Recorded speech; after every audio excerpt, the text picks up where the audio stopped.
Au cours des dernières décennies, la surface du lac a diminué de façon vertigineuse. En 1963, le lac Tchad couvrait une superficie de 25 000 km².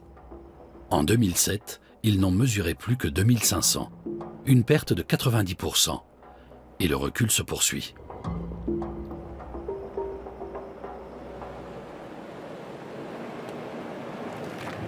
Des millions d'habitants d'Afrique centrale ont quitté la région pour s'installer plus au sud. Certains sont partis vers le nord et vers l'Europe. 40 millions de personnes vivent toujours au bord du lac, dont les ressources en eau s'amenuisent. S'il venait à disparaître totalement, plus de 50 millions d'Africains seraient contraints à l'exil climatique, et ce chiffre ne tient pas compte de la croissance démographique. Mohamed Ibrahim et sa famille font d'ores et déjà partie de ces migrants climatiques.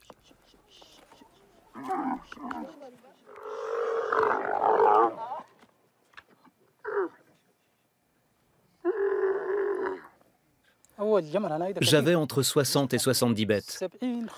Mais il n'y a plus d'eau nulle part, et plus rien ne pousse. Il me reste 5 chameaux, tous les autres sont morts. Au début, on était au Niger, puis au Nigeria. Et maintenant, nous sommes au Tchad. Mais ici, ce n'est pas mieux. Et on va être obligé de repartir vers le sud, là où il y a encore de l'eau. Le lac Tchad assure la subsistance de millions de personnes. La réduction rapide de sa superficie accroît la concurrence entre ses riverains.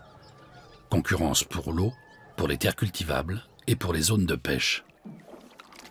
Plus le lac diminue, plus la lutte pour la survie se durcit. Aujourd'hui déjà, les carpes, les perches du Nil et les tilapias se raréfient.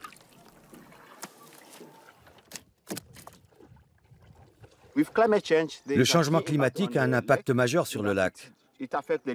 La variété des espèces de poissons s'en trouve modifiée et c'est donc l'ensemble du secteur de la pêche qui est touché. En fait, les 3 principales stratégies de subsistance de la région sont concernées, à savoir l'agriculture, l'élevage et la pêche. La région du lac Tchad est un exemple parmi d'autres du lien étroit entre réchauffement climatique et migration.